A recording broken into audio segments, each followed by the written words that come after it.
Yeah. So okay, so we talked about why the old school black man and what they had to overcome, and with that, do you feel that what is it? Enough is enough now. Is that why you're saying that this new black man needs to emerge?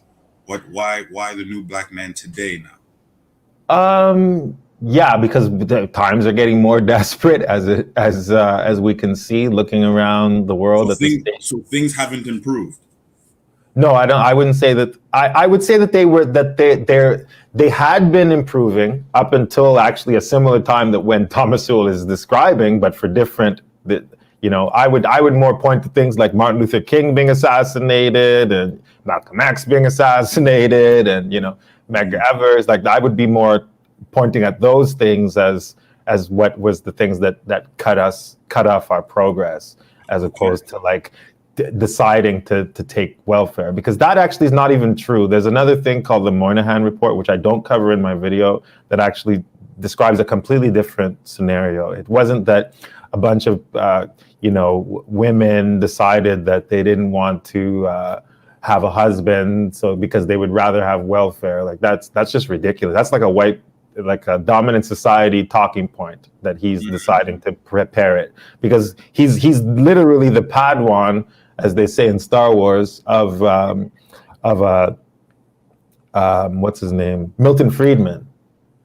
Okay. So Milton Friedman, his ideology is straight up fascist, no exaggeration. So if you what is he saying in a nutshell, real quick? What is he saying? Oh, he's like a typical, libertarians aren't going to want to hear this, but he's a typical libertarian ideology, right? Laissez-faire politics, which is fascism. There's no doubt about it. If you look at what happened with Pinochet in Chile, with the Chicago Boys were like the intellectual leaders in Chile that were kind of surrounding this dictator, and they were all students of Milton Friedman. So Thomas Sowell does not distinguish himself, as far as I can tell, in any way from Milton Friedman. Okay. So that's the Thomas Sowell is he's fascism with a black face. Okay. Wow.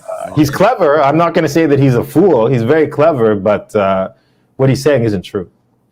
Wow. Okay. He's not telling. He's not telling enough of the story for it to be the truth. He's telling some of the truth, but he ignores so much other stuff that was going around. And if you actually listen to some of his other ideas, like he's against the idea of minimum wage, and he believes that the reason that black people are unemployed is because there's no minimum wage, because there is a minimum wage. So like black people can't shine shoes for 30 cents or whatever. So these are the jobs that he's saying that we're lacking. So he's really got a very Hoover Institute type of ideology. That's who pays him, right? He's a Hoover Institute. He works for that think tank. Wow. So you really got it. So whenever, in our leaders, whenever, today we choose our leaders or looking at somebody we want to follow or see who our allies are in the black community, specifically for black men, we really got to follow the money. We got to say again. We have been following the money. No, but I'm saying we should be following the money. In what sense? We should be seeing who is paying their checks. Oh, yes, absolutely. Yes. The Hoover Institute is not for black people. So I'm saying, how can he be for black people? And his pen is sponsored by them. Are they going to let him write the solution for black people? They're not going to allow that.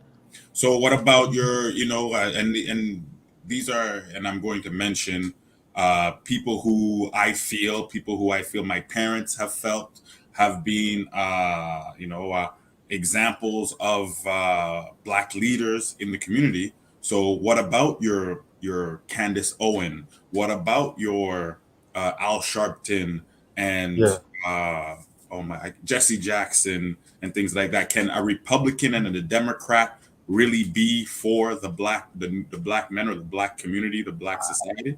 I would say no, because if you look at every one that has ever tried to do anything whatsoever, not even done a whole ton, but anything whatsoever, they basically put their lives on the line.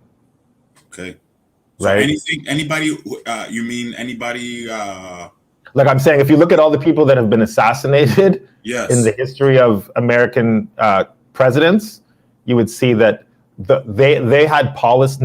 None of them had like direct policies to address the issues of Black people. But the ones that were most favorable, because they had a general policy for the whole society that could inadvertently help Black people as well, those people were all assassinated. Very interesting. Every single one. No, that's something, you got to think about that. That's really something to think Whether about. it's Abraham Lincoln, whether it's, the only one that wasn't was Roosevelt. But then there would be people that would have negative things to say about Roosevelt in terms of internment camps and all this other stuff. Mm-hmm. But if you look at his general policies, like his economic policies, they are ones that are more advantageous to like growing a society and making it a more fruitful situation for any individual to thrive within. Wow. I've been